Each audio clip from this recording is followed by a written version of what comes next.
Hello दोस्तों, आज हम लोग बात करने वाले हैं रसायन विज्ञान के बारे में।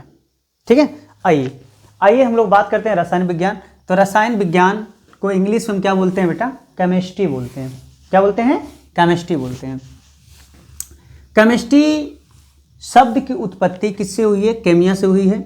और केमिया का अर्थ क्या होता है? काली मिट्टी होता है। समझ रहे हो? अच्छा, एक केमिया वर्ड कहाँ से लिया गया है? तो यह मिस्र का एक पुराना नाम है, प्राचीन नाम था, उससे केमिया वर्ड आया। मतलब हम बोल सकते हैं मिस्र का पुराना नाम क्या था? केमिया था। और केमिया का अर्थ क्या होता है? काली मिट्टी। यहाँ देखिए लिखा गया है, रसायन विज्ञान के जनक कौन है? लेवोसिए हैं। रसायन विज्ञान के पितामह कौन है? ग्रैंडफादर कौन है? बर्जीलियस हैं। लेकिन अभी तक हमने ये नहीं बात किया है कि रसायन विज्ञान कहते किसे हैं। सही है ना? तो आइए हम लोग इसमें बात करने वाले हैं रसायन विज्ञान के रसायन विज्ञान किसे कहते हैं, फिर उसके बाद बात करेंगे रसायन विज्ञान के प्रकार के बारे में। तो देखिए बेटा, ये जितने टॉपिक हैं इसे लिख लीजिए, आगे बढ़ते हैं हम लोग। ठीक है, आइए मैं इसे क्लीन करता हूँ। ठीक है, लिख लिए होंगे। चलिए देखिए, हम लोग यहाँ बात करने वाले हैं रसायन विज्ञान कहते किसे हैं। बहुत छोटा सा डिफिनेशन लेकर चलेंगे। यहाँ देखिए एक वर्ड मैं लिख देता हूँ, रसायन विज्ञान की परिभाषा है। हम यहाँ डिफिनेशन लिख रहे हैं, study of matter. Study of matter Hindi में लिख दूं मैं, पदार्थों का अध्ययन। पदार्थों का अध्ययन करना क्या कहलाता है? रसायन विज्ञान कहलाता है। समझ लो, मतलब study of matter that is called chemistry. पदार्थों का अध्ययन करना क्या कहते हैं? उसे रसायन विज्ञान कहते हैं। लेकिन आपको ये मालूम होना चाहिए कि उस पदार्थ का निर्माण कैसे हुआ होगा। तो इस पदार्थ के किसके बारे में अध्ययन करना? तो हम यहाँ पर 3 टॉपिक के बारे में अध्ययन करते हैं बाबू, जिसका नाम क्या है? पहला हम पदार्थ के किसकी बात करेंगे? कंपोजिशन की। अगर कोई पदार्थ बना होगा तो उसकी कंपोजिशन क्या रही होगी। ठीक है, दूसरी बात करते हैं हम इस पदार्थ में रिएक्शन की। और तीसरी बात हम बात करते हैं यूटिलाइजेशन की। ठीक है, मतलब हम यहाँ बात करने वाले हैं संघटक, यहाँ बात करने वाले हैं अभिक्रिया, और यहाँ बात करने वाले हैं उपयोगिता। तो पदार्थ के संघटक, अभिक्रिया व उपयोगिता का अध्ययन करना ही क्या कहलाता है? रसायन विज्ञान।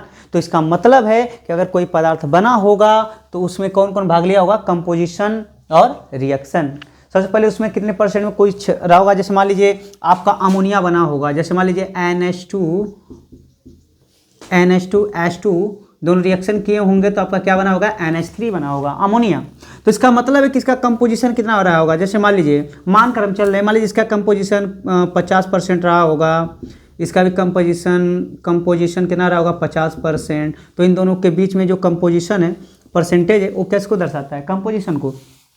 अब इन दोनों के बीच में रिएक्शन हुआ होगा, आप जानते हो कि इसका -3 होता है, इसका +1 होगा, तो ये इसके इधर चला जाएगा, ये इसका इधर आ जाएगा। दोनों रिएक्शन करेंगे तो क्या बन जाएगा? NH3 बन जाएगा। समझ रहे हो? इसे पढ़ते हैं अमोनिया। और अमोनिया कैसा होता है? तो आप जानते हो कि अमोनिया एक प्रकार की गैस होती है। तो बताइए पदार्थ की कितनी अवस्था होती हैं? ठोस, द्रव, गैस। मुख्य रूप से 3 होती है, उससे 6 होती हैं। तो गैस क्या है? आपका पदार्थ है। तो इस पदार्थ का निर्माण कहीं ना कहीं होता है और इसका उपयोग कहीं ना कहीं होता है। तो आप क्या बोलोगे परिभाषा रसायन विज्ञान की? कि पदार्थ के संघटक, अभिक्रिया तथा उपयोगिता का अध्ययन करना क्या कहलाता है? रसायन विज्ञान कहलाता है। ठीक है, चलिए आइए हम लोग आगे चलते हैं। आइए हम लोग बात करते हैं रसायन विज्ञान के प्रकार। मुख्य रूप से रसायन विज्ञान कितने प्रकार की होती हैं? तो वैसे तो रसायन विज्ञान के बहुत सारे प्रकार हैं, लेकिन यहाँ मुख्य रूप से हम मेन पार्ट बात करने वाले रसायन विज्ञान के बारे में। तो वैसे रसायन विज्ञान को मुख्य रूप से साइंस में 3 भागों में बांटा गया है। पहला बांटा गया है कार्बनिक रसायन। दूसरा बांटा गया है अकार्बनिक रसायन। तीसरा बांटा गया है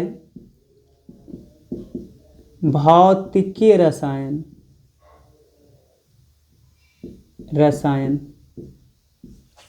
पहला कार्बनिक रसायन, दूसरा अकार्बनिक रसायन, तीसरा भौतिक रसायन। इंग्लिश में क्या बोलते हैं? Organic chemistry.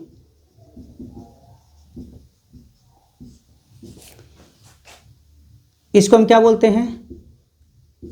Inorganic chemistry. और इसको क्या बोलते हैं बेटा? Physical chemistry.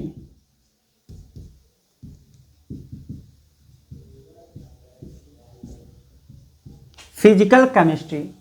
ठीक है, तो आइए सबसे पहले हम लोग बात करते हैं कार्बनिक रसायन क्या है। ठीक है, तो सबसे पहले हम लोग पहले नहीं डालने वाले हैं कार्बनिक रसायन। क्या पढ़ेंगे? कार्बनिक रसायन। तो तीनों लिख लीजिए। आइए मैं इसी जगह बात करता हूं। पहले कार्बनिक रसायन क्या है, तो मैं एक छोटा सा यहाँ देखिए, कार्बनिक रसायन। कार्बनिक मतलब इसके नाम से ही है कि कोई ऐसा पदार्थ होगा जिसमें कार्बन पाए जाएंगे। मतलब कार्बन युक्त पदार्थों का अध्ययन करना है, क्या कहलाता है? कार्बनिक रसायन कहलाता है। आप सभी लोग जानते हो। तो मैं यहां लिख सकता हूं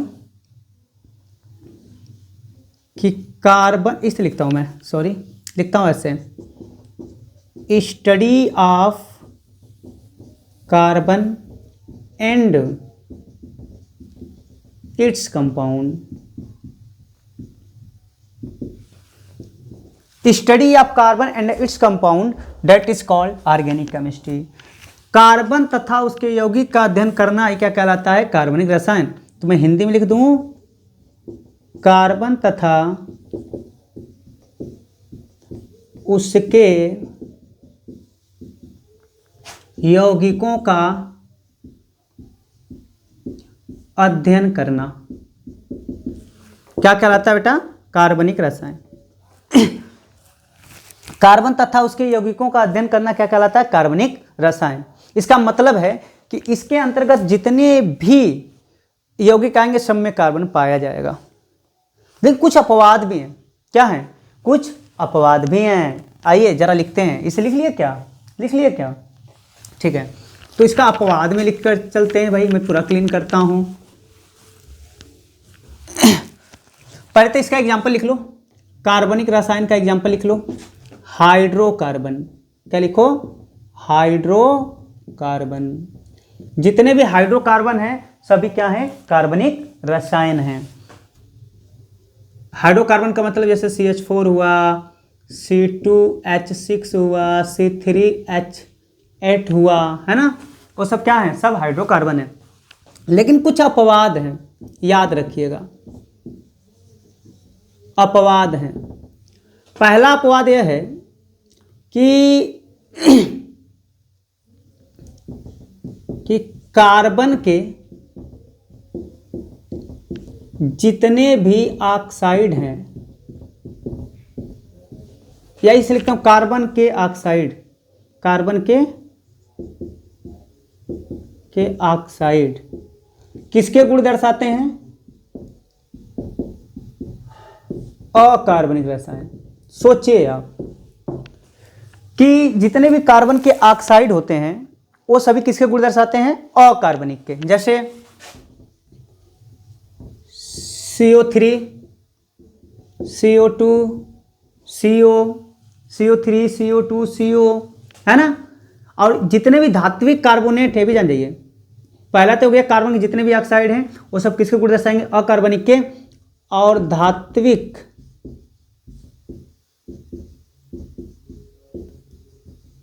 कार्बोनेट भी किसके गुण दर्शाते हैं? अकार्बनिक के। जैसे Na2CO3 sodium carbonate, NaHCO3 sodium bicarbonate, ये सब क्या हैं? सब अकार्बनिक हैं। और भी ले सकता हूं मैं CaCO3 कैल्शियम कार्बोनेट, है ना, K2CO3 पोटेशियम कार्बोनेट, ये सब क्या हैं? सब अकार्बनिक हैं। तो ऐसा नहीं है कि सब में जिसमें कार्बन पाया गया तो कार्बनिक ही है, कुछ अपवाद में भी है। ठीक है, तो कौन कौन से अपवाद है बेटा मैंने यहाँ पे लिख दिया। ठीक है, तो सभी लोग लिख लीजिए। चलिए इसी के अंतर्गत मैं कुछ टॉपिक और बताता हूँ। इसी के अंतर्गत कुछ टॉपिक मैं और बताता हूँ, अगर ये अपवाद लिख लिए होंगे तो। चलिए कुछ टॉपिक ये है कि कुछ कार्बनिक पदार्थ भी होते हैं या कार्बनिक रसायन होता है, जो भी हो कार्बनिक पदार्थ रसायन मतलब पदार्थ ही होता है, ठीक है। कार्बनिक पदार्थ की डिफिनेशन कुछ अलग दिया भी गया, कुछ वैज्ञानिकों ने कुछ अलग ही दिया है। इन्होंने बताया कि भाई पृथ्वी पर जितने भी पदार्थ जीवित जीवों से प्राप्त होंगे वो सभी क्या होंगे, कार्बनिक होंगे। अर्थात जीवित जीवों से प्राप्त पदार्थ को हम क्या बोलते हैं, कार्बनिक।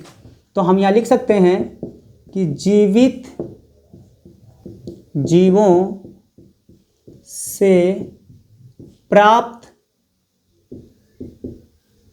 पदार्थ को क्या बोलेंगे बेटा, कार्बनिक पदार्थ बोलेंगे। जितने भी जीवित जीव से प्राप्त पदार्थ होंगे वो सभी क्या होंगे, कार्बनिक। जैसे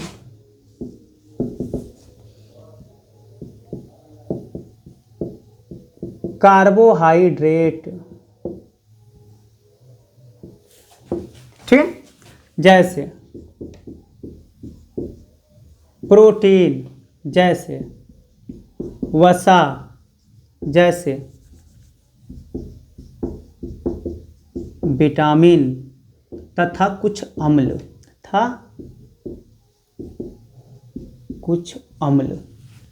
अम्ल भी हैं। जैसे अम्ल में आपका आ गया मैलिक अम्ल, टार्टरिक अम्ल, है ना, वो सब क्या है, वो सब आपके क्या हैं, कार्बनिक पदार्थ हैं। तो जीवित जीवों से जितने भी प्राप्त पदार्थ होंगे वो सब भी क्या होंगे बेटा, कार्बनिक पदार्थ होंगे, ठीक है। अभी तक हमने किसकी बात किया, कार्बनिक का। आइए हम लोग बात करते हैं अकार्बनिक।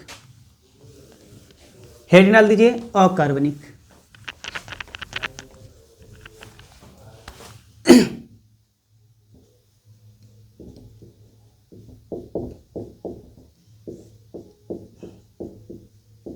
अकार्बनिक रसायन, ठीक है। अकार्बनिक रसायन किसे बोलते हैं, है ना। तो ऐसे यौगिकों का अध्ययन जिनमें कार्बन की संख्याएं न हो, है ना, विदाउट कार्बन युक्त यौगिकों का अध्ययन हम उसे क्या बोलते हैं, अकार्बनिक रसायन। या शॉर्ट में हम बोल सकते हैं, छोटा में बोल सकते हैं, एक डिफिनेशन और है, तत्वों का अध्ययन। तत्वों का अध्ययन करना क्या कहलाता है भाई, अकार्बनिक रसायन। क्या कहलाता है, अकार्बनिक रसायन। एक मिनट, तत्वों का अध्ययन करना क्या कहलाता है, अकार्बनिक रसायन। या वे तत्व या वे पदार्थ जिनमें कार्बन नहीं होते हैं, ऐसे पदार्थों का अध्ययन करना हम क्या कहलाते हैं, अकार्बनिक रसायन। समझ रहे हो, मतलब ऐसा पदार्थ जिसमें कार्बन ना पाया जाए। तो अब ऐसे कौन कौन से पदार्थ हैं, तो आपसे पूछा जाए आयरन क्या है, अकार्बनिक। कॉपर क्या है, अकार्बनिक, ठीक है। बहुत सारे हैं, सोना, सिल्वर, बहुत सारे हैं, है ना। ये सब क्या है, एल्यूमिनियम क्या है, ये सब क्या है, जिंक क्या है, अकार्बनिक है। समझ लो, सोडियम क्या है, अकार्बनिक है। कैल्शियम क्या है, अकार्बनिक है। पोटेशियम क्या है, अकार्बनिक है। अब इसी के साथ साथ आप भी ले लीजिए NaCl क्या है, अकार्बनिक है ना। के सोडियम बाइकार्बोनेट क्या है, अकार्बनिक है, ठीक है। आप और ले लीजिए KCl क्या है, अकार्बनिक है। KNO3 क्या है, अकार्बनिक है। ये सब क्या है, अकार्बनिक है। H2SO4 क्या है, अकार्बनिक है। HNO3 क्या है, अकार्बनिक है, ठीक है। तो ये सब क्या है, अकार्बनिक पदार्थ हैं, ठीक है। तो इन सब का अध्ययन करना हमारा क्या कहलाता है, अकार्बनिक रसायन, ठीक है। आइए दूसरा डिफिनेशन लिख लेते हैं, भौतिकीय रसायन। हेडिंग डाल दीजिए भौतिकीय रसायन। भौतिकी रसायन क्या होता है,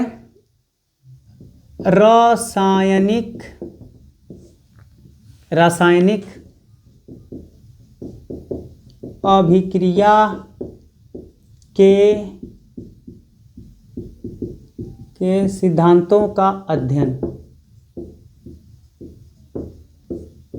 रासायनिक अभिक्रिया के सिद्धांतों का अध्ययन करना ही क्या कहलाएगा, भौतिकीय रसायन। रासायनिक अभिक्रिया के सिद्धांतों का अध्ययन क्या कहलाएगा, भौतिकीय रसायन। जैसे ताप, दाब, सांद्रता आदि। तो इन सब का अध्ययन करना हमारा क्या कहलाएगा भाई, भौतिकी रसायन, ठीक है। चलिए बेटा आज के लिए इतना, थैंक यू।